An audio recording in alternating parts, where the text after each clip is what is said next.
6 বছর বয়সে এই দুনিয়া থেকে বিদায় নিয়া চইলা গেছে। আমি মুহাম্মদ আমার মায়ের ডাইকা আমার কলিজা শান্ত করতে পারি নাই। 6 বছর বয়সে আমি মুহাম্মদ মা হারাইছি। আমার সাহাবীরা রে, আমি মুহাম্মদ জন্মের আগে আমার বাবারে হারাইছি। যেই মহিলারে দেখলা তোমাদের সামনে আসলো, আমি চাদরটা বিছায়া দিলাম। তোমরা কি জানো নি এই মহিলাকে? এই মহিলাটা আমার দুধ মা হালিমা, আমার দুধ মা হালিমা। সাহাবীরা রে, মা বাবার খেদমত করবা। আমার নবী এই জন্যই বলছে, যেই সন্তানের প্রতি তার মা বাবা খুশি, ওই সন্তানের প্রতি আমার আল্লাহ খুশি।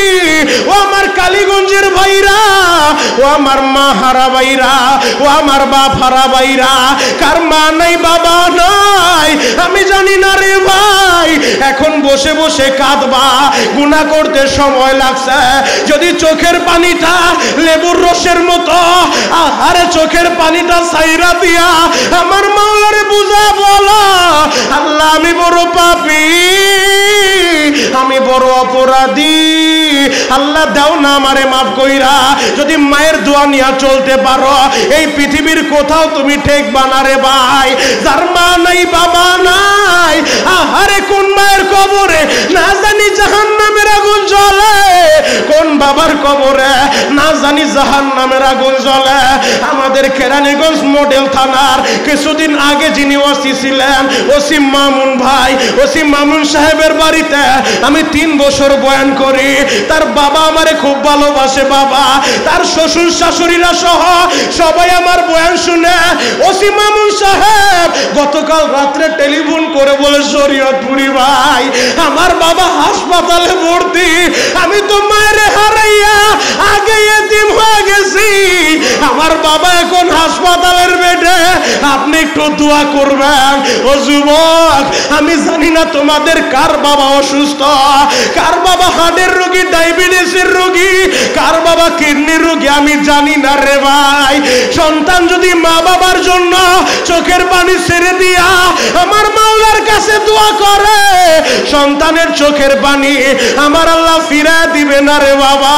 ও যুবক, মুহতারাম হাজিরিন, আমাদের নবী রহমতুল লিল আলামিন, ইমামুল মুরসালিন, খাতামুন নবিয়িন, শাফিউল মুজনাবিন, দু জাহানের বাদশা, যে নবীর শাফায়াত ছাড়া, নবীর সুপারিশ ছাড়া যত বড় হাজি বলেন, গাজী বলেন, মাওলানা আর মুফতি বলেন না কেন, নবীর শাফায়াত ছাড়া জান্নাতের আশা করা যায় না। কথা বলেন ঠিক কিনা? ময়দানে মাহশারে এই উম্মতের জন্য শাফায়াতের কান্ডারি সুপারিশ করবে একজন মাত্র দরদি, উম্মতের দরদি নবী জনাবে মুহাম্মদুর রাসূলুল্লাহ সাল্লাল্লাহু আলাইহি ওয়াসাল্লাম। সেই মদিনাওয়ালার সুন্নতের রঙে যারা রঙিন হইতে পারছে, মদিনাওয়ালার রঙে যারা রঙিন হইতে পারছে, বডিটা সাজাইতে পারছে, ঘরটা সাজাইতে পারছে, মদিনাওয়ালার আদর্শ যারা নিজের ব্যক্তিগত জীবনে, পারিবারিক জীবনে মদিনাওয়ালার আদর্শ ফলো করতে পারছে, ওই মানুষগুলাই দামি হয়ে গেছে। আল্লাহ নবী সাল্লাল্লাহু আলাইহি ওয়াসাল্লাম বলেন, মান আহাব্বা সুন্নতি ফাকাদ হাব্বানি, যে আমার সুন্নতকে ভালোবাসে সে যেন আমি নবীকে ভালোবাসে, আর যে আমি নবীকে ভালোবাসবে আমার সাথেই জান্নাতে থাকবে। চিৎকার মেরে বলেন আল্লাহু আকবার। মদিনাওয়ালার সাথে জান্নাতে থাকার নিয়ত আছে না নাই? আরো জোরে বলতে হবে, আছে না নাই? যদি মদিনাওয়ালার সাথে জান্নাতে থাকার নিয়ত থাকে, মদিনাওয়ালার আদর্শ আপনার ব্যক্তিগত জীবনে, পারিবারিক জীবনে, সামাজিক জীবনে মদিনাওয়ালার আদর্শ দিয়া এই বডিটা ভরপুর করতে হবে, মদিনাওয়ালার আদর্শ দিয়া ঘরটা ভরপুর করতে হবে, মদিনাওয়ালার মোহাব্বত দিয়া অন্তরটা পরিপূর্ণ করতে হবে। কথা বলেন ঠিক কিনা? আল্লাহর নবীর দরবারে এক সাহাবী আবু মামা বাহিলি রাদিয়াল্লাহু তাআলা আনহু হঠাৎ করে একদিন নবীর দরবারে আসছে। আবু মামা বাহিলি আমার নবীর দরবারে আইসা সাহাবী আবু মামা প্রশ্ন করছে, নবী গো, আমি আপনার কাছে জানতে চাই আমরা তো ঈমান আনছি, ইসলাম গ্রহণ করছি, তবে আমাদের ঈমান বাড়তেছে না কমতেছে বুঝবো কিভাবে? যদি একটা আলামত আপনি বয়ান করতেন গো নবী, যদি একটা আলামত আমারে বলে দিতেন, তাহলে আমি বুঝতে পারতাম আমার ঈমান বাড়তেছে না কমতেছে। আমার নবী বললেন, ও আবু মামা, তাহলে তুমি শুনে রাখো, যদি তুমি নেক আমল করলে, নেকের কাজ করলে তোমার দিলে শান্তি লাগে, তোমার অন্তরটা শান্তি অনুভব করে। আর যদি গুনার কাজ হয়ে যায়, যদি তোমার দিলের ভিতরে ব্যথা লাগে, ও আবু মামা, এই দুইটা গুণ একত্রে যদি তোমার ভিতরে থাকে, ফাআনতা মুমিন, তাহলে তুমি মুমিন, তুমি ঈমানদার। এক নাম্বার, নেক আমল করলে দিলে শান্তি লাগবে, গুনাহ হয়ে গেলে অন্তরে ব্যথা লাগবে, কষ্ট লাগবে, মনটা মরা মরা লাগবে।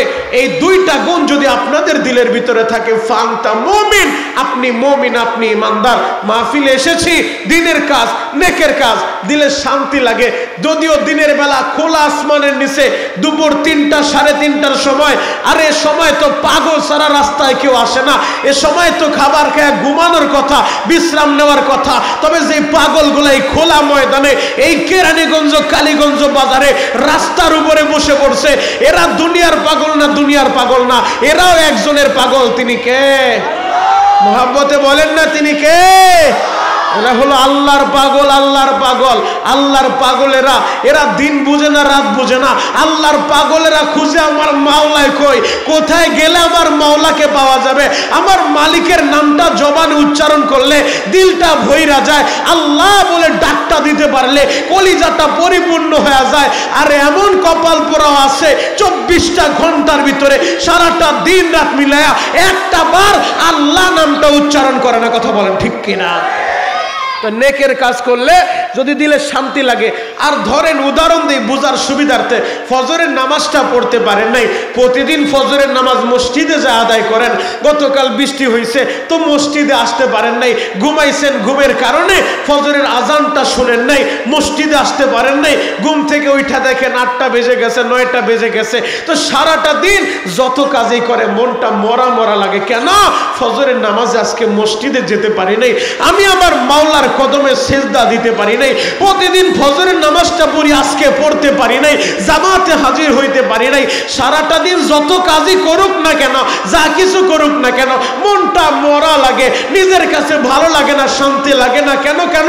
নেকের কাজটা করতে পারে নাই, নেকের কাজ করতে পারে নাই, এজন্য দিলের ভিতরে ব্যথা লাগে। আর নেকের কাজ করতে পারলে যদি দিলে শান্তি লাগে, এই দুইটা গুণ যদি আপনাদের ভিতরে একত্রে উপস্থিত থাকে, আমার নবীর ঘোষণা অনুযায়ী ফাআনতা মুমিন, আপনি মুমিন, আপনি ঈমানদার। আল্লাহু আকবার। তাহলে ওই মদিনাওয়ালার মোহাব্বত দিলে রাখার দরকার আছে না নাই? আমার নবীরা নবীদেরকে যেভাবে ভালোবাসছেন, তার সাহাবীরা, সাহাবায়ে কেরাম দেখিয়ে গিয়েছেন, শিখিয়ে গিয়েছেন কিভাবে নবীকে ভালোবাসতে হয়, নবীর ভালোবাসা অর্জন করতে হয়। আল্লাহ নবীর একজন সাহাবী, নাম তার সাদ সালামি। চেহারাটা ভালো না বাবা, চেহারাটা কালো, বডি ফিগারও ভালো না, পেটে খাবার নাই তো বাড়িতে ঘর নাই, থাকবে কোথায়, খাবে কোথায়? এই দরিদ্র একজন সাহাবী আমার নবীর দরবার আইসা, মসজিদে নববীতে আইসা, সাদে সালামি একদিন আমার নবীর সামনে বইসা সাদ ডাক দিয়ে বলেন, নবী গো, আমার বড় ভয় লাগে, আমার বড় ডর লাগে। আমার নবী বললেন, কেন তোমার ভয় লাগে?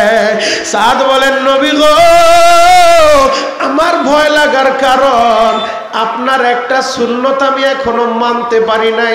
বলে, কি সুন্নত মানতে পারো নাই? নবীজি, আপনি বলছেন আন-নিকাহু মিন সুন্নতি, বিবাহ করাটা আমি নবীর সুন্নত। যে বিবাহ থেকে মুখটা ফিরায় নেয় সে আমার দলভুক্ত না, সে আমার উম্মতের অন্তর্ভুক্ত না। নবীজি, আমি সাত তো এখনো বিবাহের এই সুন্নতটা পালন করতে পারি নাই। এই সুন্নতটা না পালন করার কারণে আমার বড় ডর লাগে, ভয় লাগে, না জানি আবার জাহান্নামের আসামি হয়ে যায় কিনা। আমার নবী বললেন, সাত কেন বিবাহ করো নাই? বিবাহের সময় হয়েছে তো তো বিবাহ করবা, বিবাহ করোনি কেন? সাদ বলে নবীজি আমি যে বিবাহ করব আমার কাছে মেয়েটা দিবে কে? বলে কেন? নবী আপনি কি আমার দিকে তাকায় দেখেন না আমার চেহারাটা ভালো না, আমার পেটে খাবার নাই, বাড়িতে ঘর নাই, আমার মতো সাদের কাছে কে মেয়ে বিবাহ দিবে? বর্তমান জামানায় যদি বলা হয় মেয়ে বিবাহের জন্য সন্তান দিনদার, ছেলে ভালো মাশাআল্লাহ কিন্তু ছেলের বাড়ি ঘর নাই, ছেলের তেমন ইনকাম নাই, দেখবেন মেয়ের বাবারা রাজি না, তার সাথে আমার মেয়ে বিবাহ দেওয়া যাবে না। বরঞ্চ টাকাওয়ালা কোথায় পাওয়া যায়? যদি ছেলে বেতন পায় 10,000, আউট ডাইনে বামে টেবিলের উপরে নিচে দিয়া আরো 1.5 লাখ ইনকাম আছে, মেয়ের মায়েরা সিরিয়াল লাগায়, কথা বলেন ঠিক কিনা? আর সরকারি পোলা পাইল ওরে বাবা রে বাবা, তাইলে তো আর কথাই নাই, সোরা আর হরিণ। সরকারি ছেলে যদি পাওয়া যায়, অথচ ছেলের ভিতরে দিন আছে কিনা, ছেলের বডির ভিতরে মদিনাওয়ালার সুন্নত আছে কিনা, ছেলের দিলের ভিতরে মদিনাওয়ালার প্রেম আর ভালোবাসা আছে কিনা, এই জিনিসটা আমরা দেখি না। উচিত তো ছিল আমার সম্পদের দরকার নাই, আমার দরকার আমি যে ছেলের সাথে আমার মেয়েটাকে বিবাহ দিব ওই ছেলের ভিতরে দিনদারিত্ব আছে কিনা, ওই ছেলে দিনদার কিনা, ওই ছেলে নামাজি কিনা, ওই ছেলে মুত্তাকি কিনা, ওই ছেলের দিলের ভিতরে আল্লাহর ভয় আছে কিনা, পরকালের ভয় আছে কিনা। যদি সন্তান দিনদার হয়, দিনদার পাত্রের হাতে আপনার মেয়েটা তুলে দিলে মেয়েটা নিরাপদ থাকবে। আর যদি দিনদার পাত্র না দেখেন, শুধু বাড়িওয়ালা টাকাওয়ালা খুঁজতে থাকেন, 50 লাখ 10 লাখ 20 লক্ষ টাকা কাবিনের ভিতরে দেয়। কয়েকদিন আগে আমি শরীয়তপুর মাহফিলে গেলাম, আমি শুনলাম একটা বিবাহের ভিতরে 50 লাখ টাকা দেড়মোহন দিছে, 6 বছর বিবাহ টিকে নাই, বিবাহ শেষ। এজন্য আমার নবীর হাদিস হলো যেই বিবাহে যত খরচ কম হয় ওই বিবাহের ভিতরে আল্লাহ পাক রব্বুল আলামিন তত বেশি বরকত নাজিল করে। সুবহানাল্লাহ। সাদ বলেন নবী গো আমার বড় ভয় লাগে, ডর লাগে গো নবী, আমি তো বিবাহের সুন্নতটা আদায় করতে পারি নাই। আমার নবী বললেন সাদ রে কেন বিবাহ করো নাই? ইয়া রাসূলুল্লাহ ইয়া হাবিবাল্লাহ আমি কিভাবে বিবাহ করব? আমার চেহারাটা ভালো না, আমার বডি ফিগার ভালো না, আমার পেটে খাবার নাই, আমার বাড়িতে ঘর নাই, আমার কাছে কেউ মেয়ে বিবাহ দিবে না। আমার নবী বললেন সাদ রে আমি নবী তো আছি, আমার নবী রহমতের নবী, আমার নবী বরকতের নবী, আমার নবী কেমন রহমত কেমন রহমত। আমার নবী বলে সাদ রে তুমি চিন্তা কইরো না, আমি নবী নিজে জিম্মাদার হইয়া তোমার বিবাহের ব্যবস্থা করব। আল্লাহু আকবার। তবে যেমন তেমন জায়গায় তোমার বিবাহ হবে না। নবীজি কোন জায়গায় হবে? নবী বলে আমি শুনছি এই মদিনার ভিতরে আমার তো একজন সাহাবী আছে আমর ইবনে ওয়াহাব, শিল্পপতি বাবার একটা আদরের কন্যা আছে, একটা তার কন্যা সন্তান, আমি শুনছি মেয়েটাও নাকি অনেক সুন্দরী। ও সাদ যাও ওই আমর ইবনে ওয়াহাবের আদরের কন্যাটা, শিল্পপতি বাবার একমাত্র মেয়েটা, তোমার সাথে বিবাহের ব্যবস্থা করব। আল্লাহু আকবার। সাদ বলে নবী যেটা কিভাবে সম্ভব? আমার নবী বলে সাদ তুমি এখনই চলে যাও, আমার সাহাবী আমর ইবনে ওয়াহাবের বাড়িতে যাও, আমর ইবনে ওয়াহাবের বাড়িতে যা আমার কথাটা বলবা যে আমি নবী তোমাকে পাঠাইছি, আমার কথাটা বলবা, বিবাহের কথা বলবা, আমার বিশ্বাস আমার সাহাবী আমর ইবনে ওয়াহাব তোমাকে ফিরায় দিবে না। সাদের সালামি বড় আশা নিয়ে যাইতেছে, এতদিন তো আশা ছিল বিবাহই করতে পারবে না, মনে হয় জান্নাতের আশাও করা যায় না, নবীর একটা সুন্নত পালন করতে পারবো না। সাদ বড় আশা নিয়ে যাইতেছে, বাড়ির গেটের সামনে যায় দারোয়ানকে বলে গেটটা খুলে দাও। দারোয়ান বলে কে তুমি? বলে আমি এই বাড়ির নতুন জামাই। আল্লাহু আকবার। দারোয়ান বলে মাথা ঠিক আছে, তুমি নতুন জামাই, চেহারার দিকে তাকাইছো, হ্যাঁ আয়না দিয়া চেহারাটা দেখো, কারে কি বলো, তুমি কোন বাড়ির সামনে দাঁড়াইছো, মাথা ঠিক আছে নি? বলে তুমি গেটটা খুলে দাও, আমি একা আসি নাই, আমার নবী আমারে পাঠাইছে। আল্লাহু আকবার। দারোয়ান গেটটা খুলে দিছে, বাড়ির ভিতরে যায় বাড়ির মালিক আমর ইবনে ওয়াহাবকে সালাম জানাইছে, সালাম দিয়া বলে শ্বশুর আব্বা আল্লাহর নবী আমাকে পাঠাইছে আপনার আদরের কন্যাটাকে আমার সাথে বিবাহ দিতে বলছে। আল্লাহু আকবার। আমর ইবনে ওয়াহাব শত হইল প্রতিটা মেয়ের জন্য, বাবা তো সব কিছু চিন্তা ভাবনা করে, বাবা মাথা থেকে পা পর্যন্ত কয়েকবার তাকাইছে। আমর ইবনে ওয়াহাব মাথা থেকে পা পর্যন্ত কয়েকবার নজর কইরা তাকায় বলে তুমি তোমার চেহারা দেখছো, তুমি কার সামনে দাঁড়ায় কি বলো, তাড়াতাড়ি আমার বাড়ি থেকে বের হয়ে যাও, নয়তো কিন্তু দারোয়ান ডাকবো তোমাকে বের করার জন্য। সাদে সালামি চেহারাটা মলিন কইরা বাসা থেকে বের হয়ে গেছে। মসজিদের নববীতে আইসা চেহারাটা মলিন কইরা আমার নবীর কাছে চলে গেছে। গেছে গো বাবা। নবীজি আমি আগেই জানতাম গো নবী, এই মদিনায় কেউ আমার কাছে মেয়ে দিবে না, কেউ আমার কাছে তার আদরের কন্যাটা বিবাহ দিবে না। আপনি কেন আমারে পাঠাইলেন? নবীজি আমারে ফিরা দিছে। আমার নবী বললেন, সাদরে তুমি ধৈর্য ধারণ করো।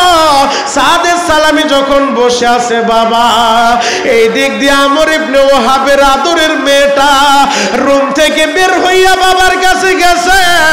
ও প্রাণের বাবা,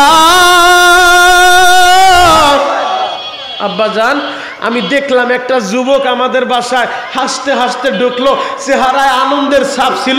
বের হওয়ার সময় দেখলাম গো বাবা, ওই যুবকটার চেহারাটা মলিন, চোখ দিয়া পানি পড়ে। ব্যাপার কি, কি ঘটনা ঘটলো? আপনার কাছে আসছে, কি হয়েছে আপনার সাথে? আমর ইবনে ওহাব বলে, মারে ওই যুবকটা আসছে তোমারে বিবাহ করতে। ওর বাড়িতে ঘর নাই, পেটে খাবার নাই, চেহারা ভালো না, বডি ফিগার ভালো না। ও মা বলো তো দেখি এই যুবকের সাথে তোমারে কিভাবে বিবাহ দেয়? মেয়েটা বলে, আব্বাজান কে পাঠাইছে? বলে, এই যুবকটা আইসা বলতেছে আমার নবী নাকি পাঠাইছে, আমার নবী নাকি বলছে তোমার এই যুবকের সাথে বিবাহ দিতে। এবার মেয়েটা বলে, আব্বাজান আপনি কি বলছেন? বলে, আমি তোরে তাড়ায় দিছি, বলছি বের হও নয়তো দারোয়ান ডাকবো।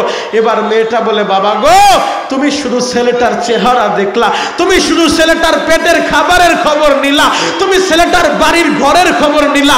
ও বাবা একবারও কি চিন্তা করলা না এই যুবকটা তো নিজে আসে নাই, নিজে আসে নাই, আর ও তো ইচ্ছা করে আসে নাই, ওরে মদিনার নবী নিজে পাঠাইছে।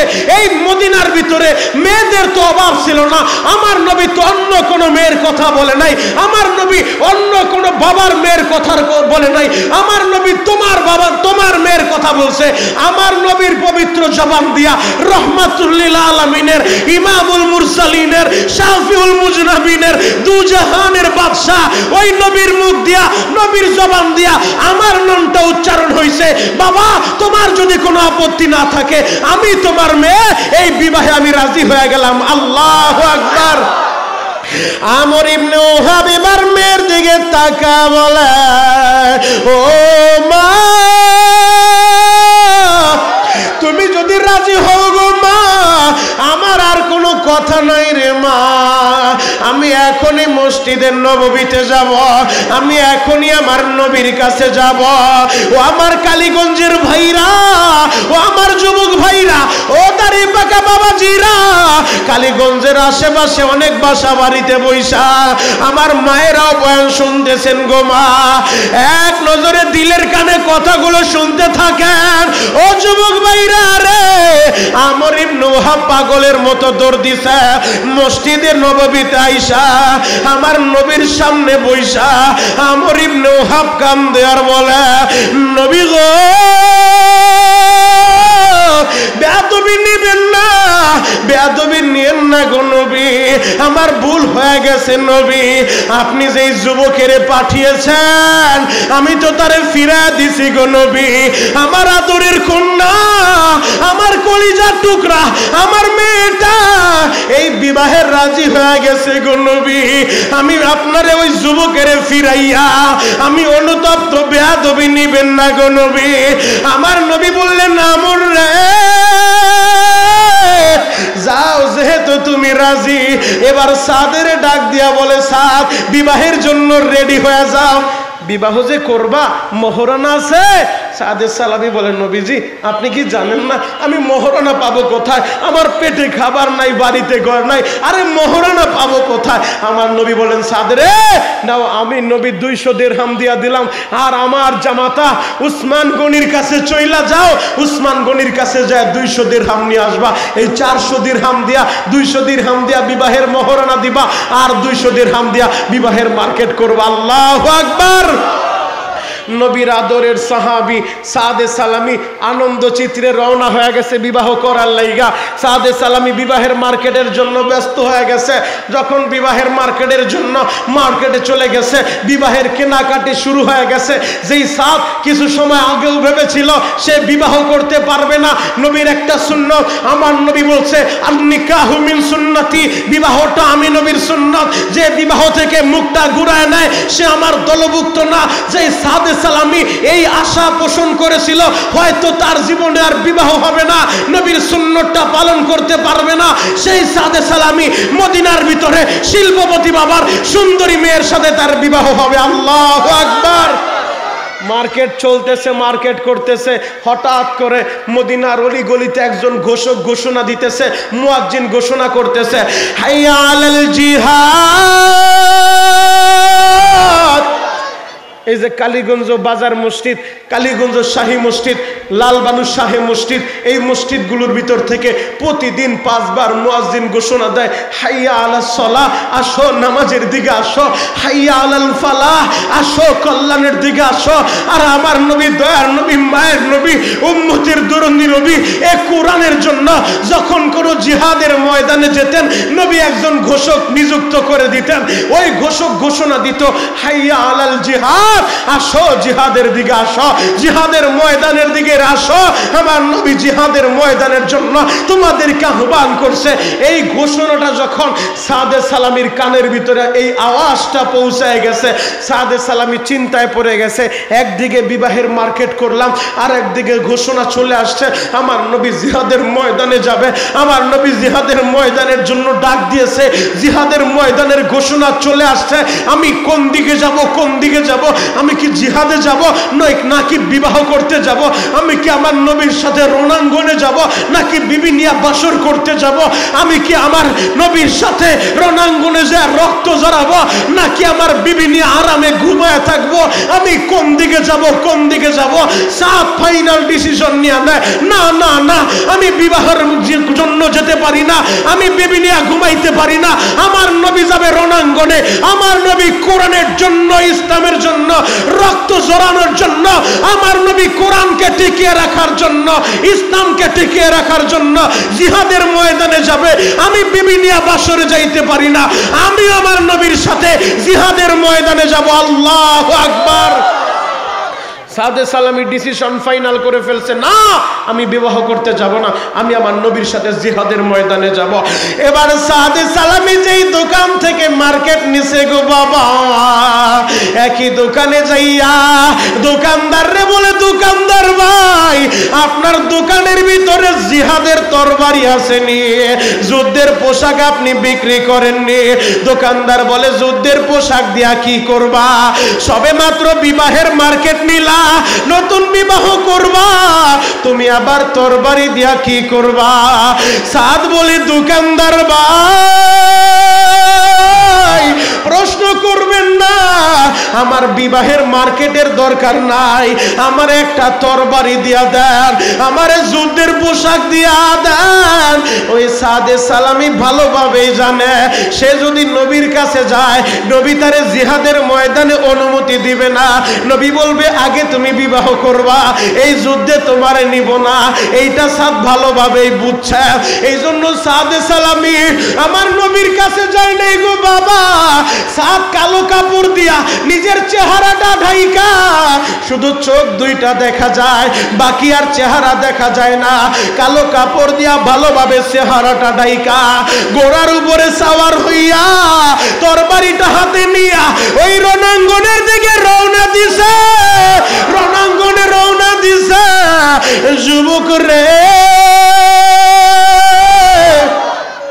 জিহাদের ময়দানে যাইয়া সাদে সালামি মুসলমানের সারিতে দাঁড়াইয়া তুমুল বেগে যুদ্ধ করতেছে। এক পক্ষে বেঈমানেরা, অপর পক্ষে মুসলমানেরা, যুদ্ধ চলতেছে চলতেছে। যুদ্ধ করতে করতে ওই সাদে সালামি আহত হইয়া ময়দানের এক কর্নারে পইরা রইছে গো বাবা। যুদ্ধ যখন শেষ হয়ে গেছে, আমার নবীর জামাতা হযরতে আলী আয়েশা বলে, নবী গো আপনি একটু আসেন। একটা যুবকের দেখেছি আমাদের মুসলমানের সারিতে দাঁড়াইয়া কাফেরদেরকে কচু কাটা করছে। ওই যুবকটা হত হইয়া ময়দানের এক কর্নারে পড়ে আছে। আমরা তো কেউ তাকে চিনি না, তার চেহারাটা ঢাকা, আমাদের সাথে সে মিলে না, দূরে থাইকা থাইকা যুদ্ধ করছে। নবীজি পুরা চেহারাটা কালো কাপড় দিয়া ঢাকা, শুধু চোখ দুইটা দেখা যায়। আমার নবী তাড়াতাড়ি রওনা হয়ে গেছে। দূর থেকে তাকাইয়া আমার নবী চোখের পানিটা ছাইরা দিয়া নবী আমার বলে, সাহাবীরা আরে তোমরা কি তারে চিনো না? সে তো আমার আদরের সাদে সালামি। আরেক সাহাবী বলে, নবী গো, সাদ রণাঙ্গনে আসবে কোত্থেকে? ও তো বিবাহ করতে গেছে, ও তো আনন্দে আছে, ও তো আজকে বিবাহ করবে। আমার নবী কাছে যাইয়া সাদের পাশে যখন বসছে গো বাবা, সাদ চোখের পানি ছাইরা দিছে। আমার নবী বললেন, সাদ রে, আমি না পাঠাইলাম তোমার বিবাহ করার জন্য, তুমি বিবাহ না কইরা এই জিহাদের ময়দানে কেন রে সাদ? সাদে সালামি বলে, নবী গো, আমি তো করেছিলাম যখন আমার কানে সংবাদ চলে আসে আপনি যুদ্ধের ময়দানে যাবেন, আমি বহু চিন্তা ভাবনা করে দেখছি, আমি তো আপনারে ভালোবাসি গো নবী। আপনি থাকবেন রণাঙ্গনে আর আমি বিবি নিয়ে বাসর করব, এইটা হতে পারে না, এই জন্য আমি বিবাহ করতে যাই নাই। নবী গো, ওই বিবাহ চাইরা দিয়া আমি আপনার সাথে রণাঙ্গনে চলে আসি। কালো কাপড় দিয়া কেন চেহারাটা ডাকছি জানেননি? আমার নবী বলে, কেন? আপনি যদি আমারে চিনে ফেলেন হয়তো আমার অনুমতি দিবেন না, আমারে বিবাহের জন্য পাঠায় দিবেন। ইয়া রাসূলুল্লাহ, ইয়া হাবিবাল্লাহ, নবী গো, এই জন্য কালো কাপড়টা দিয়া আমার চেহারাটা আমি ভালোভাবে ঢেকে রেখেছিলাম। ইয়া রাসূলুল্লাহ, নবীজি আপনি আমারে শুনান গো নবী, যদি আমি মারা যাই আমার আল্লাহ কি আমারে এখন জান্নাত দিবনি? আমার নবী বলে, সাদ রে, যদি এই মুহূর্তে মারা যাও আমার আল্লাহ তোমারে শাহাদাতের মর্যাদা দিবে। আরো জোরে বলেন, আরো জোরে বলেন। এই মুহূর্তে তুমি মারা যাও আমার আল্লাহ তোমার শাহাদাতের মর্যাদা দিবে। সাদে সালামির আমার নবী নিজের রানের উপরে শোয়াইছে, যেই সাদের মাথা গুজার মতো বাড়িতে একটা ঘর নাই, যেই সাদে সালামি আশ্রয় নেওয়ার মতো বাড়িতে একটা ঘর নাই, কিন্তু সেই সাদে সালামি শেষ মুহূর্তে, জীবনের শেষ মুহূর্তে এমন একটা জায়গায় তার মাথা গুজার জায়গা হয়ে গেল, দুনিয়ার সর্বশ্রেষ্ঠ জায়গা। আমার নবী নিজে বৈশা নবীর কোলের উপরে সাদে সালামির মাথাটা রাখছে। আল্লাহু আকবার। সাদে সালামির কপালটা কত ভালো, যার বাড়িতে ঘর নাই, মাথা গুজার জায়গা নাই, সর্বশেষ তার জায়গাটা এমন জায়গায় হয়েছে রহমাতুল লিল আলামিনের কুলটা তার মাথা গুজার একটা জায়গা হয়ে গেছে। ও যুবক, কেন তুমি ওই নবীরে ভালোবাসবা না? কেন তুমি ওই নবীরে ভালোবাসবা না? সাদ বলেন, নবী গো, আমার বাবা নাই, বাবা থাকলে বাবার কাছে বিদায় নিতাম। নবীজি আপনি আমারে বলেন গো নবী, আমি এখন যদি আপনার কোলে মারা যাই আমার আল্লাহ জান্নাত দিবনি? আমার নবী বলেন, সাদ রে, এই মুহূর্তে তুমি মারা গেলে আল্লাহ তোমার শাহাদাতের মর্যাদা দিয়া দিব। সাদে সালামি নবীর সাথে কথা বলতে বলতে হঠাৎ করে কালিমা পড়া সাদ যখন দুনিয়া থেকে বিদায় হয়ে গেছে, আমার নবী সাদের দিকে তাকায়া চোখের পানিটা জড়ায় দিচ্ছে গো বাবা। আমার নবী সাদের দিকে তাকায়া কিছু সময় চোখের পানি ফেলে ফেলে কান্না করে, আবার আমার নবী মুস্কি মুস্কি হাসে। আমার নবী কিছু সময় কান্না করলো, আবার কিছু সময় মুস্কি মুস্কি হাসলো। আমার নবী এর পরে বলে, ও সাহাবীরা তোমরা রেডি হয়ে যাও, রেডি হয়ে যাও, আমার সাদের আমি নবী নিজে জানাজা পড়াইয়া আমি নিজে ওর কবরে নেইমা আমার হাত দিয়ে সাদের কবরে রাখবো। আল্লাহু আকবার। রহমাতুল লিল আলামিন নবী আমার সাদে সালামির জানাজার ব্যবস্থা করে দিলেন গো বাবা। যুবক ভাইরা রে, আমার নবী সাদের ইন্তেকালের পরে কিছু সময় যে সাদের দিকে তাকায়া কেঁদেছে, আবার কিছু সময় মুস্কি মুস্কি হেসেছে, আবার চেহারা ঘুরে সাহাবীরা প্রশ্ন করেন নবী গো কিছুই তো বুঝলাম না গো নবী, সাদ মারা গেল, আপনি কিছু সময় চোখের পানি ঝরাইলেন, আবার মুসকে মুসকে হাসলেন, আবার চেহারাটা তার দিক থেকে ঘুরে নিলেন, ব্যাপারটা কি? আমার নবী বলে সাহাবীরা আমি যা দেখেছি তোমরা তো তা দেখো নাই, আমার সাদ যখন মারা গেছে আমি এই জন্য একটু কান্না করতেছিলাম, চোখ দিয়ে অটোমেটিক পানি ঝরতেছিল, হঠাৎ করে যখন দেখলাম আমার সাদের আল্লাহ জান্নাতের মেহমান বানায় দিবে, আমি মুস্কি মুস্কি হাসতেছিলাম, চেহারাটা কেন ঘুরাইছি জানো নি? আমি দেখি জান্নাতের হুর গিলমানেরা, ওই জান্নাতের হুরেরা সাদের নেওয়ার লাইগা দৌড়ায়া দৌড়ায়া এই সাদের দিকে আসতে আছে, সাদের দিকে আসতে আছে। সাহাবীরা রে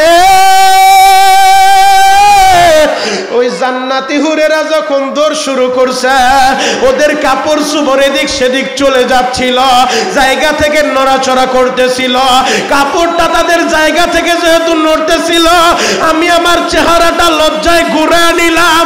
ও যুবক ভাইরা রে, একজন নবীর সাহাবী আমার নবীরে কতটা ভালোবাসে, আমার নবীরে ভালোবাসা দুনিয়ায় থাইকাই জান্নাতের মেহমান হয়ে যায়, তুমি কেনই নবীরে ভালোবাসবা না? আমরা জীবনে যতদিন বাঁচবো ওই নবীরে ভালোবাসবো, এজন্যই তো মদিনার নবী বলছে মান আহাব্বা সুন্নতি ফাকাদ আহাব্বানি, যে আমার সুন্নত ভালোবাসে সে যেন আমি নবীরে ভালোবাসে, আর যে আমি নবীরে ভালোবাসবে আমি নবীর সাথে জান্নাতের মেহমান হয়ে যাবে, জান্নাতের মেহমান হয়ে যাবে। যুবক ভাইরা রে, যদি জান্নাতে আমার নবীর সাথে, জান্নাতে নবীর সাথে থাকতে চাও, নবীর সুন্নত মানা লাগবে।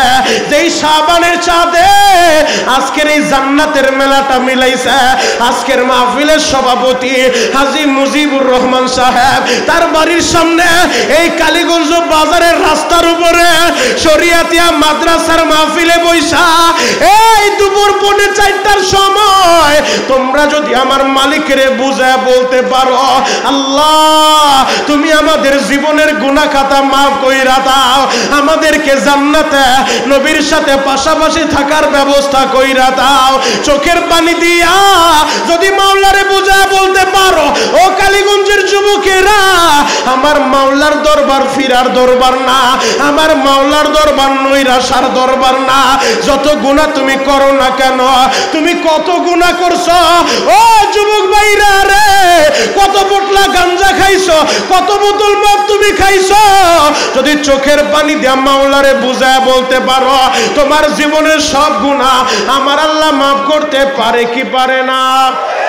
আরো জোরে বলেন পারে কি পারে না? এই যে মাত্র 2 দিন পরে নিসফে শাবান শবে বরাত আসতেছে, কোরআনের ভিতরে যেই রাতটাকে ইন্না আনজালনাহু ফি লাইলাতিম মুবারাকা, লাইলাতুম মুবারাকা বলা হয়েছে, হাদিসের ভিতরে নবী নিসফে শাবানের কথা বলছে। শাবানের 14 তারিখ দিবাগত রাত, শাবানের 15 তারিখ রাতটা, এর রাতে আল্লাহ দুনিয়ার আসমানে আইসা বান্দারে কোরআন আনতে থাকে। বান্দা তো প্রতিদিন আল্লাহর দরজায় কোরআন আরে, আল্লাহ আমারে মাফ করো, আল্লাহরে ডাকতে থাকে। আর শাবানের 14 তারিখ দিবাগত রাত্রে আমার আল্লাহ দুনিয়ার আসমানে আইসা বান্দার দরজায় কোরআন আনতে থাকে, আল্লাহ আমি মুস্তাগফিরিন ফাগফিরাল্লাহ, এ গুনাহগার কে আছো গুনাহগার, আমি আল্লাহর কাছে ক্ষমা চাও, আমি আল্লাহ তোমাদের ক্ষমা করে দিব। আল্লাহু আকবার। আমার আল্লাহ শাবানের চাঁদে নিসফে শাবানে অগণিত অসংখ্য জাহান্নামের আসামিরে মাফ করলো। আমার আল্লাহ ওই সমস্ত জাহান্নামের আসামিদেরকে মাফ করবে না যেই সমস্ত জাহান্নামের আসামিরা আহারে মা বাবার অবাধ্য হয়ে গেছে, যেই সন্তানগুলা মা বাবার অবাধ্য। আল্লাহ শবে বরাতে সবাইরে মাফ করলে ওই সমস্ত মুশরিকদের মাফ করবে না যারা আল্লাহর সাথে কাউকে শরীক করে, যারা পীরের পায়ে সেজদা দেয়, যারা কবরে সেজদা দেয়, যারা মাজারে সেজদা দেয়। ও যুবক, আমরা আল্লাহর ওলিদের বিরোধিতা করি না। অনেকে বলতে পারেন হুজুর আপনারা আল্লাহর ওলিদের বিরুদ্ধে কথা বলেন কেন? না না না, আমরা আল্লাহর ওলির বিরোধী না। আপনি রাস্তা দিয়া চলতেছেন, যদি শুনেন রাস্তার ধারে কোনো আল্লাহর ওলির কবরটা আছে, আপনি জিয়ারত করতে পারেন, অসুবিধা নাই। আল্লাহর ওলিদের জন্য কবরটা জিয়ারত করা যায়।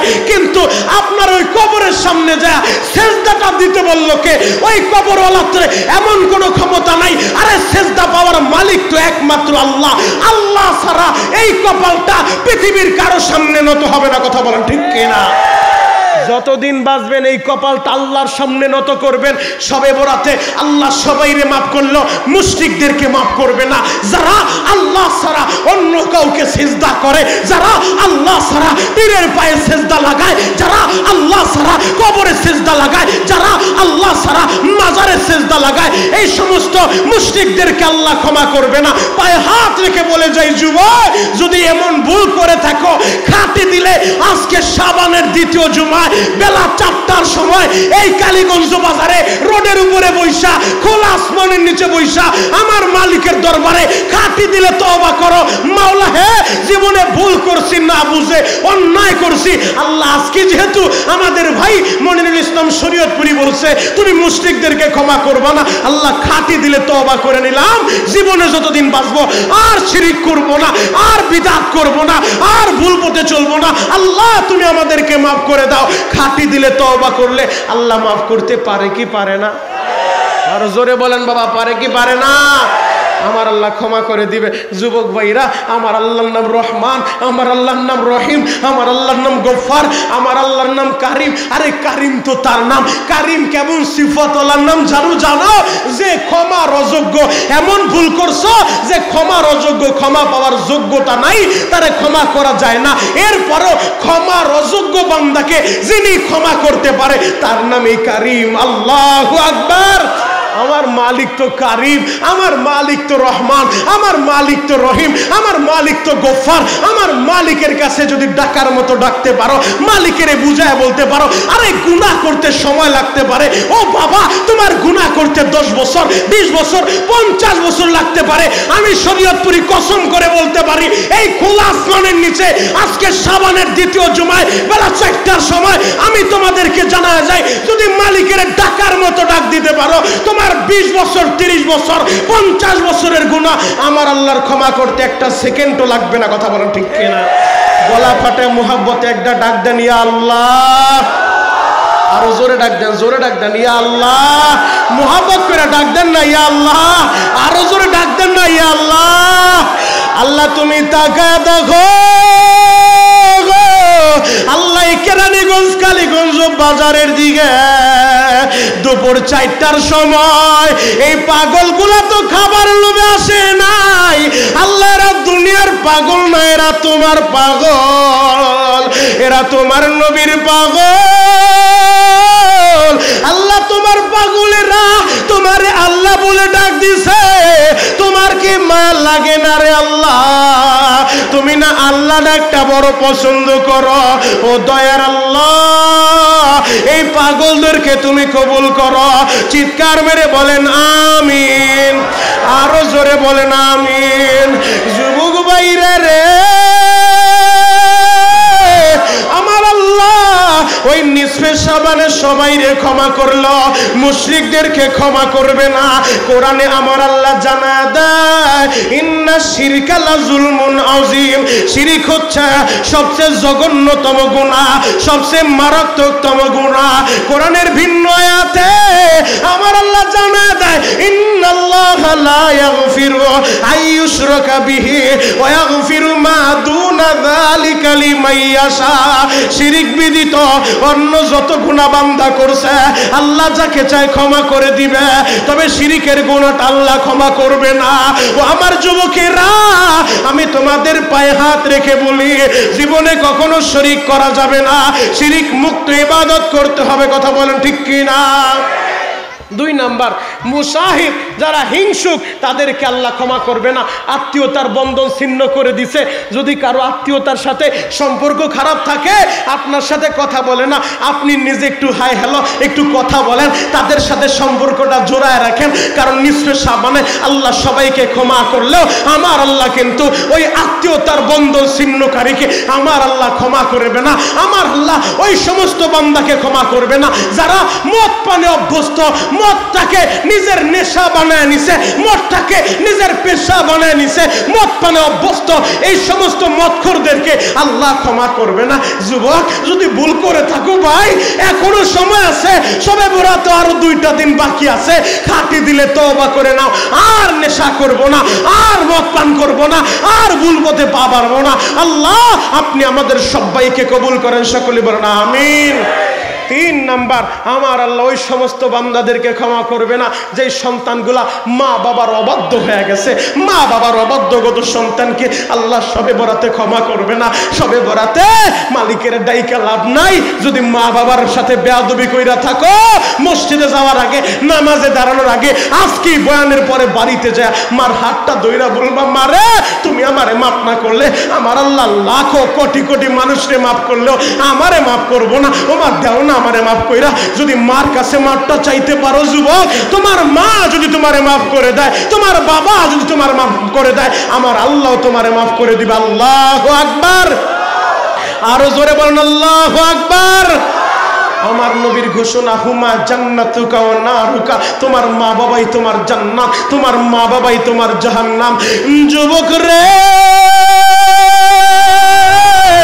ওই মা বাবার মনে যারা কষ্ট দিছো রে ভাই, আমি জানি না তোমাদের কার বাড়ি রংপুর, দিনাজপুর, কুড়িগ্রাম, কার বাড়ি সিরাজগঞ্জ, পাবনা, বগুড়া, নাটোর, আমি জানি না তোমাদের কার বাড়ি বরিশাল, পটুয়াখালী, বাউফল, বরগুনা।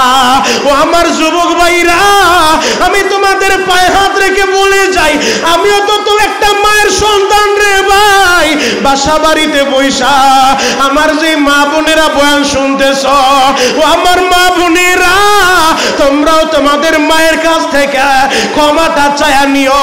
যদি বলো শরীয়তপুরি ভাই, আমার মা তো গ্রামের বাড়ি থাকে, আমি কালীগঞ্জ কাজ করি, আমি কালীগঞ্জ শ্রমিকের কাজ করি, আমি এই জায়গায় ব্যবসা করি, আমার মা বাবা তো গ্রামে থাকে, আমার মায়ের কোথায় পাবো? বয়ানের পরে মায়ের একটা টেলিফোন লাগা দিবা। ও মা, মনিরুল ইসলাম শরীয়তপুরি বয়ান করে গেল, তুমি আমারে মাফ না করলে আমার আল্লাহ বলে মাফ করব না। মাগো দাও না আমারে মাফ কইরা। যুবক ভাইরা রে, যদি মার কাছে মাপ চাইতে পারো, তোমার মা যদি ক্ষমা করে দেয়, আমার আল্লাহ তোমারে ক্ষমা করে দিবে। গত শুক্রবার রাত 12:30টার সময় আমি এই জায়গায়, একই জায়গায় বয়ান করেছিলাম। এর পরের দিন 17 তারিখ আমাদের শরীয়তপুরের জাজিরা উপজেলায় ছোট গোপালপুর আমার মাহফিল ছিল বাবা। ওই জায়গার কমিটি আজকেও আমার মাদ্রাসা আসে। আজকে তো সুবাড্ডা পূর্বপাড়া আমার মাদ্রাসার মাহফিল, এরপরও আপনাদের এই জায়গায় আমি হাজিরা দিতে আসছি। ও আমার যুবক ভাইরা, আমি যখন ওই মাহফিলে পৌঁছায় গেলাম, মসজিদে ঢোকার সাথে সাথে একজন মুরব্বী আর একটা যুবক, 2টা লোক আমার সামনে এসে বসে। আল্লাহর কসম করে বলি বাবা, একটা কথাও মিথ্যা না। আল্লাহ আমার জিহ্বাটা কেটে দিবে যদি মিথ্যা হয়ে থাকে। আমার সফর সঙ্গীদেরকে জিজ্ঞেস করেন, আমার গাড়ির ড্রাইভাররে জিজ্ঞেস করেন, আমি বসার সাথে সাথে 2টা লোক আইসা, মুরব্বী যেই মানুষটা, ওই লোকটা আমারে এইভাবেই বলল, বাবা তুমি আমাদের দেশের সম্পদ, ও বাবা তোমার একটা কথা বলবো। আমি বললাম, বাবা একটা কেন 10টা বলেন, আপনার যতটা মন চায় বলতে থাকেন। ওই মুরব্বী বলে, বাবা রে, আজকে যাই যুবকেরা ওয়াজ দিছে, এদের ভিতরে আমার ছেলেটাও আছে। আমার ছেলেটা ভার্সিটিতে পড়ে, ওয়াজের জন্য অনেক পরিশ্রম করছে। তবে দুঃখের কথা কি বলবো বাবা, আমি তোমারে বলে যাই, তুমি বললে তোমার কথা শুনবো, আমি বললাম বাবা কি বলবেন বলেন, এমন করে কেন বলতেছেন? বলে বাবা রে, আমার ছেলেটা ওয়াজ দিছে, ও ওয়াজের কমিটির একজন, অনেক কষ্ট করছে ওয়াজের লেগা, কিন্তু আমার এই ছেলেটা না মাঝে মাঝে আমি বাবারে দইরা মারে। আমি বললাম বাবা আপনি বলেন কি? বলে হ্যাঁ, ও তো কলেজে পড়ে বড় হয়ে গেছে, আমি তোরে কিছু বলতে পারি না বাবা, মাঝে মধ্যে আমার গায়ে হাত উঠায়, তুমি একটু বয়ান কইরা ভালো কইরা বুঝে যাও যেন আমার গায়ে হাত না উঠায়। আমি বললাম ঠিক আছে। ও যুবক, এই কথাটা তোমাদের কেন শুনাইলাম জানো? বর্তমান সমাজের ভিতরে অনেক ছেলেরা মোবাইল চায়, বাবার কাছে দামি মোবাইল, বাবা গরিব মানুষ দিতে পারে না, অথবা দেশের যেই সমস্ত ব্যবসা বাণিজ্য ভালো না, যেভাবেই হোক বাবা দিতে পারে না। বাবা না দিতে পারলে ছেলে এমন কথা বাবারে বলে, মোবাইল কিনা দিতে পারবা না, আমারে জন্ম দিছো কেন, তোমার টুকরা টুকরা করে ফেলবো। কথা বলেন ঠিক কিনা? এমন বহুত রিপোর্ট আমাদের কাছে আসে, এমন বহুত রিপোর্ট ইমামদের কাছে, খতিবদের কাছে কেন আসে জানো? আমাদের কাছে এই জন্য আসে যে হুজুর আপনারা একটু দোয়া করেন আমার ছেলেটা যেন আমার কথা শুনে। বর্তমান সমাজ আজ কোন দিকে চলে যাচ্ছে, নেশা কইরা যুবকেরা ধ্বংস হয়ে যাচ্ছে। মাদকের বিরুদ্ধে আমাদের দেশের সরকারও পদক্ষেপ নিতেছে। মাহফিলে আমি প্রতিদিন মাদকের বিরুদ্ধে কথা বলি, নেশার বিরুদ্ধে কথা বলি, কারণ আজকে যুব সমাজকে ধ্বংস করতেছে ইয়াবার নেশা। কথা বলেন ঠিক কিনা? এই নেশা যেই জায়গায় লাগছে ধ্বংস হয়ে গেছে। আপনার ছেলে কার সাথে চলে, বাবা হিসেবে আপনার প্রথম দায়িত্ব হলো আপনার ছেলে কার সাথে চলে এই বিষয়টা আপনার একটু খবর রাখতে হবে। ছেলেরা ছেড়ে দিয়েছেন যেথায় মন চায় সেটা যায়, রাত নাই বিকাল নাই, রাত 3টার সময় বাড়িতে আসে, কোত্থেকে আসলো, কেন গেল, কোথায় গেল, একটাবার খবর নেন না। আরে ছেলে তো নেশার পাল্লায় বইরা, বন্ধু বান্ধব নেশা করে, হতে পারে বলতে পারেন হুজুর আমি তো নেশা করি না, আমার বংশের কেউ নেশা করে না, আমার ছেলে করবে না। ছেলে তো ছাইরা দিছেন, এমন বন্ধুদের সাথে চলে, ওই নেশাখোরদের সাথে চইলা ছেলেও নেশাখোর হয়ে গেছে। কথা বলেন ঠিক কিনা? এমন আছে না নাই? আরো জোরে বলেন আছে না নাই? তো নেশার কইরা আজকে যুব সমাজ তো বসাইছেন দিনের বেলা, কি না যাইতে বললে আমার কি করার আছে? যে যেমনি সামনে খালে দাঁড়ায় থাক। আল্লাহু আকবার বলেন, আরো জোরে বলেন আল্লাহু আকবার। ভাই এরপরে যদি আমার পিছন দিয়া মা বোনদের যাইতে একটু কষ্ট হচ্ছে, রাস্তাটা একটু ছেড়ে দিলে ভালো হইতো। যুবক ভাইরা দরকার হলে এই পাশে এসে দাঁড়াও, আমি তোমাদের জন্য দোয়া করবো ইনশাআল্লাহ। পিছন দিয়া মা বোনরা যাতায়াতে কষ্ট হচ্ছে, রাস্তাটা একটু ক্লিয়ার করে দাও। আল্লাহু আকবার বলেন তো, আরো জোরে বলেন আল্লাহু আকবার। হে যুবক ভাইরা, হাজী সাহেব বাবাজিরা ডানে বামে নজর নাই, এক নজরে তাকায় থাকেন গো বাবা, আপনার ছেলে কার সাথে চলে। বাবা হিসেবে আপনার এটা দায়িত্ব, কর্তব্য, এই জিনিসটা আপনার লক্ষ্য করতে হবে। ছেলেকে 3 দিনের জন্য জামাতে পাঠায় দেন, ছেলেকে আলেমদের মজলিসে নিয়ে যান, ছেলেকে পীরের কাছে নিয়ে যান, ছেলেকে বড় বুজুর্গের কাছে নিয়ে যান, মুহিব্বিন মুত্তাকি আলেমদের কাছে নিয়ে ছেলের জন্য নসিহত শোনার একটা ব্যবস্থা করে দেন। সম্পর্ক আল্লাহওয়ালাদের সাথে হইলে, আলেমের সাথে হইলে, ইমামের সাথে হইলে, মুয়াজ্জিনের সাথে হইলে, ওই ছেলে আর ইয়াবা খাইতে যাবে না, ওই ছেলে ক্লাবে যে আড্ডা দিবে না, ওই ছেলে সন্ত্রাস হবে না, ওই ছেলে ক্যাডার হবে না, ওই ছেলে সমাজের কীট জাহান্নামের আসামি হবে না। কথা বলেন ঠিক কিনা? আর যদি ছেলে আল্লাহওয়ালাদের সাথে চলে আল্লাহওয়ালা হবে, আর যদি ছেলে এদিক সেদিক চলতে থাকে আপনার ছেলে আপনার দইরা মারবে। অপেক্ষা করতে থাকেন, সেদিন বেশি দূরে না। সমাজ আজকে অধঃপতনের দিকে যাচ্ছে। যুবক আমি তোমাদের পায়ে হাত রেখে বলি, তোমাদের যাদের বাবা আছে রে ভাই, আজকে বাড়িতে যায় বাবার হাতটা দইরা বলবা বাবা তুমি আমারে মাফ করে দাও। তুমি মাফ না করলে আমার আল্লাহ মাফ করবে না। যদি বাবার কাছে ক্ষমা চাইতে পারো, যদি বাবার দোয়া নিয়ে চলতে পারো, আমি শরীয়তপুরি বলে গেলাম যুবক, এই পৃথিবীর কোথাও তুমি ঠেকবা না। তোমার বাবার দোয়া সবচেয়ে পাওয়ারফুল। আজকে যদি বাবার মনে কষ্ট দিয়া কাবা শরীফের ইমামই না তোমার জন্য দোয়া করো, কাজ হবে না। মায়ের মনে কষ্ট দিয়া আমি শরীয়তপুরি কেন, কাবার ইমাম দিয়া দোয়া করাইলো, কাজ হবে না। তোমার মা বাবার দোয়ার সাথে থাকলে পৃথিবীর কোথাও ঠেকবা না। আল্লাহু আকবার, আরো জোরে বল আল্লাহু আকবার। যুবক ভাইরা রে, আমার নবী একদিন সাহাবীদের মজলিসে বসা, হঠাৎ কইরা একজন বুড়া মহিলা, একজন বৃদ্ধ মহিলা আমার নবীর দিকে আসতেছে। গো বাবা রহমাতুল লিল আলামিন, নবী আমার বসা থেকে দাঁড়াইয়া আমার নবীর গায়ের উপরে একটা চাদর ছিল, এই চাদরটা মাটিতে নবী বিছায়া দিল। চাদরটা বিছাইয়া ওই বৃদ্ধ মহিলার হাতটা ধইরা আমার নবী নিজের চাদরের উপরে ওই বৃদ্ধ মহিলাকে বসায়া দিছে। আরো জোরে বলেন। সবাই অবাক হয়ে গেছে, কিছুই বুঝলাম না। একজন বুড়া মহিলা আসলো, নবী নিজে দাঁড়ায় তার চাদরটা বিছায় দিল, বুড়া মহিলার হাতটা ধইরা চাদরের উপরে বসাইলো। দুইজনে কি যেন কথা বলতেছে। কথা যখন শেষ হয়ে গেছে, বৃদ্ধ মহিলার হাত ধইরা দাঁড় করায় দিল। মহিলাটা আস্তে আস্তে চলে যায়। সব সাহাবীরা অবাক নজরে তাকায় রইছে, কিছুই বুঝলাম না। আমার নবী তখন বললেন, ও আমার সাহাবীরা, তোমরা প্রশ্ন করতে পারো এই মহিলাটাকে যার জন্য আমার গায়ের চাদরটা বিছায়া দিলাম। ও আমার সাহাবীরা শুনো, আমার মা আমেনা 6 বছর বয়সে এই দুনিয়া থেকে বিদায় নিয়া চইলা গেছে। আমি মুহাম্মদ আমার মায়ের ডাইকা আমার কলিজা শান্ত করতে পারি নাই। 6 বছর বয়সে আমি মুহাম্মদ মা হারাইছি। আমার সাহাবীরা রে, আমি মুহাম্মদ জন্মের আগে আমার বাবারে হারাইছি। যেই মহিলারে দেখলা তোমাদের সামনে আসলো, আমি চাদরটা বিছায়া দিলাম। তোমরা কি জানো নি এই মহিলাকে? এই মহিলাটা আমার দুধ মা হালিমা, আমার দুধ মা হালিমা। সাহাবীরা রে, মা বাবার খেদমত করবা। আমার নবী এই জন্যই বলছে, যেই সন্তানের প্রতি তার মা বাবা খুশি, ওই সন্তানের প্রতি আমার আল্লাহ খুশি। ও আমার কালীগঞ্জের ভাইরা, ও আমার মা হারা ভাইরা, ও আমার বাপ হারা ভাইরা, কার মা নাই বাবা নাই আমি জানি না রে ভাই। এখন বসে বসে কাঁদবা, গুনাহ করতে সময় লাগছে।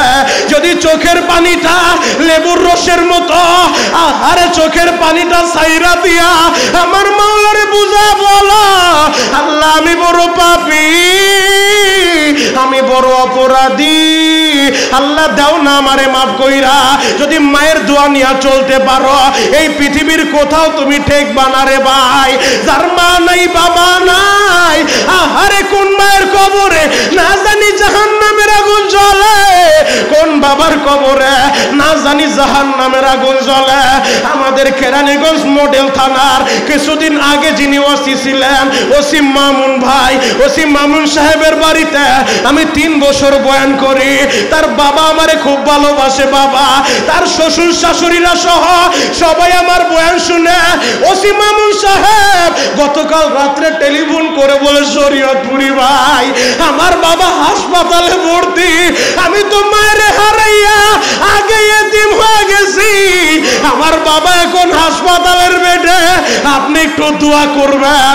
ও যুবক, আমি জানি না তোমাদের কার বাবা অসুস্থ, কার বাবা হার্টের রোগী, ডায়াবেটিসের রোগী, কার বাবা কিডনির রোগী, আমি জানি না রে ভাই। সন্তান যদি মা বাবার জন্য চোখের পানি ছেড়ে দিয়া আমার মাওলার কাছে দোয়া করে, সন্তানের চোখের পানি আমার আল্লাহ ফিরা দিবে না রে বাবা। ও যুবক, বাবা আছে আজকেই বাড়িতে যাইয়া মা বাবার দোয়াটা নিয়ে নিবা। যদি ভুল করে থাকো মা বাবার কাছে ক্ষমা চায় নিবা। অপরাধ না করলেও মার হাতটা ধইরা বলবা, ও মা আমারে মাফ করে দাও গো, আমারে তুমি দোয়া করবা। দেখবা এই কথাটা বললে তোমার মা মুস্কি হাসি দিয়া বলবে, বোকা তুই কি বলো, তুই আবার কি ভুল করবি, তুই তো আমার সাথে কোনো ভুল করস নাই। আরে মা কারে বলে গো, 10 বছর 20 বছর যদি মার খবরটা না নাও, এরপরও যদি রাত 12টার সময় ঘরের দরজার সামনে দাঁড়াইয়া আস্তে কইরা ডাক দাও, ও মা আমি তোমার সন্তান মারে 10 বছর খবর নিতে পারি নাই, 20 বছর যাবত বাড়িতে আসি না। ও মা, আমি আমার ভুল বুঝতে পারছি, মা দাও না মাফ কইরা। দেখবা এই কথাটা বলার সাথে সাথে মা ঘরের দরজাটা খুইলা দিয়া সন্তানের বুকের সাথে জড়াইয়া সন্তানের চোখের পানি দিয়া দোয়া দিব আর বলবো, বাবা তুই তো ছোট মানুষ, তুই তো বুঝোস না, না বুঝা ভুল করছস, তুই যত ভুল করস আমি মা তো তোরে আগেই মাফ করে দিছি। আল্লাহু আকবার। যুবক, 10 বছর 20 বছর কোন সন্তান যদি মা বাবার খবর না নেয়, এরপরও রাত 12টার সময় মায়ের মা বলে ডাক দিলে মা 10 বছরের কষ্টের কথা বইলা যায়, 20 বছরের কষ্টের কথা বইলা যায়। ও যুবক, যে বান্দাগুলা আমার আল্লাহ বড় আদর কইরে মানুষগুলা বানাইছে রে ভাই, 4টা কসম করে বলছে, ওয়াতিনি ওয়াজাইতুন ওয়া তুরি সিনিন ওয়া হাযাল বালাদিল আমিন। 4টা কসম কইরা আমার আল্লাহ বলে, লাকাদ খলাকনাল ইনসানা ফি আহসানি তাকওয়িম। আমি সুন্দর অবয়বে এই মানুষগুলা বানাইছি। ওয়ালাকাদ কাররামনা বানি আদম, আমি এদেরকে সম্মানিত করে বানাইছি। ও যুবক, মার চাইতে বাবার চাইতে লক্ষ কোটি গুণ দরদি আমার মাওলা। ওই মাওলারে বুইলা আসো, 10 বছর নামাজে যাও না। ও যুবক, কালীগঞ্জ প্যান্টের দোকানে কাজ করো, গার্মেন্টসে কাজ করো, শ্রমিকের কাজ করো, রিক্সা চালাও, দোকানদারি করো, হয়তো রাস্তায় দাঁড়ায় গেছো যে শুনি একটু বয়ানটা শুনে আসি। যুবক রে, তোর পা 2টা আগায় দে, সবার সামনে পা ধরে বলে যাই, আর নামাজটা ছেড়ে দিস না, আর মার মনে কষ্ট দিস না। যদি আজকে খাটি দিলে তওবা করে তুমি নামাজ ধরতে পারো যে মালিক আর নামাজ ছাড়বো না, আর রোজা ছাড়বো না, আর মায়েরে কষ্ট দিব না, আর বাবারে কষ্ট দিব না, আর আমার নবীরে কষ্ট দিব না। আমি শরীয়তপুরি কসম করে বলতে পারি, আমার মাওলারে বুঝায় বলতে পারলে তোমার 20 বছরের গুনাহ এই মুহূর্তে আল্লাহ মাফ করে দিতে পারে। কথা বলেন ঠিক কিনা? আরো জোরে বলেন ঠিক কিনা? আমার আল্লাহ মাফ করতে পারে কি পারে না? আরো জোরে বলেন ভাই, পারে কি পারে না? তো আল্লাহর কাছে মাফ চাওয়ার দরকার আছে না নাই? আরো জোরে বলেন, আছে না নাই? জীবনের ইউটার্নটা ঘুরায় নাও, ইউটার্ন ঘুরায় নাও। জীবন চলতেছো একদিকে, আল্লাহ বানাইছে তার গোলামি করার জন্য। ওমা খলাকতুল জিন্না ওয়াল ইনসা ইল্লা লিয়াবুদুন। আল্লাহ বলে এই মানুষগুলো আমি বানাইছি আমার গোলামির জন্য। আল্লাহ বানাইছে তোমারে গোলামির জন্য। তোমার 30 বছরের জীবনে একটা দিন মসজিদে যাও নাই, 30 বছরের জীবনে, 25 বছরের জীবনে, 50 বছরের জীবনে, ও দাড়ি পাকা বাবা 60 বছরের জীবনে একটা দিন মসজিদে যান নাই। এক রাস্তায় চলতেছেন, ভুল পথে চলতেছেন, জাহান্নামের রাস্তায় হাঁটতেছেন। আজকে জীবনের ইউটার্নটা নিয়ে নেন, ইউটার্নটা ঘুরায় নেন যে আল্লাহ আমার জীবনের মোড়টা ঘুরায় নিলাম, ইউটার্ন ঘুরায় নিলাম, আর গুনাহ করব না, আর কোরআনের বিরুদ্ধে যাব না, ইসলামের বিরুদ্ধে যাব না, নবীর বিরুদ্ধে যাব না, মার মনে কষ্ট দিব না, বাবার মনে কষ্ট দিব না, মুরব্বীদেরকে অসম্মান করব না, নেশার বোতলা হাতে নিব না। আল্লাহ আমারে ক্ষমা করে দাও। যদি ইউটার্নটা ঘুরাইতে পারো, ঘুরাইতে পারো। আমার কথা না, আমার কথা না, কোরআন থেকে শোনা যায়, ইল্লা মান তাবা ওয়া আমানা ওয়া আমিলা আমালান সলিহা। যদি খাঁটি দিলে তওবা করতে পারো, ঈমানের সাথে নেক আমল করতে পারো, আল্লাহ বলে বান্দারে যত গুনাহ তুমি করো ফাউলাইকা ইউবাদদিলুল্লাহ, আমি আল্লাহ বদলায় দিব, বদলায় দিব। কি দিয়া কি বদলাবে? সাইয়াতিহিম হাসানাত। আল্লাহ বলে বান্দা তোর জীবনের গুনাহগুলো আমি আল্লাহ নেক দ্বারা বদলায় দিব। আল্লাহু আকবার। আরো জোরে বলেন আল্লাহু আকবার। নিজের জীবনের ইউটার্নটা আজকে ঘুরায় নেন। 20 বছর 30 বছর যত অপরাধ করি, যদি চোখের পানি দিয়ে মাওলারে বুঝে বলতে পারো যুবক, আমার আল্লাহ এখনই মাফ করে দিতে পারে। হাত 2টা আসামির মতো সবাই একটু উপরের দিকে উঠান্ত, একেবারে আসামির মতো, পাক্কা আসামি। আমরা সবাই আসামি, সবাই ভুল করছে। আমি বড় পাপী, আমি বড় অপরাধী, আমার মতো গুনাহগার এই মজলিসে কেউ নাই। সবাই মাথাটা নিচের দিকে দিয়া কান্না আসলো, কান্নার বান্ধবীরা এই বেলা 4টার সময় আমার মাওলার একটু চিল্লা চিল্লা ডাক দেন না, ইয়া আল্লাহ। আরো জোরে ডাক দেন, ডাক দেন, ডাক দেন, ডাক দেন, চিৎকার বাইরা যুবক ডাক দাও, ইয়া আল্লাহ। আরো জোরে ডাক দাও যুবক, ইয়া আল্লাহ। আরো জোরে ডাক দাও, ইয়া আল্লাহ। আল্লাহ তুমি তাকায় দেখো, আজকে 23শে ফেব্রুয়ারি জুমার নামাজের পরে এই কালীগঞ্জ বাজারে আল্লাহ বেলা 4টার সময় এই পাগলগুলা তোমার আল্লাহ বলে ডাক দিছে। তোমার কি মায়া লাগে না? আল্লাহ একজনও খালি ফিরায়ও না, এদের সবাই রে কবুল করে নাও। ডাক দাও না যুবক, ইয়া আল্লাহ, আরো মোহাব্বতে ডাক দাও, ইয়া আল্লাহ। তুমি যদি মাপ নাই করবা বান্দারে, বলো তো আমার বান্দা যাবে কার কাছে? সকলের দরজা হইতে মাওলা ফিরিয়া, ইয়া আল্লাহ, ইয়া আল্লাহ, সকলের দরজা হইতে মালিক ফিরিয়া, তোমার দরজায় রইলাম আমরা পড়িয়া। কি যে উপায় হবে আমার মরণে, ইয়া আল্লাহ, কি যে উপায় হবে আমার কবরে।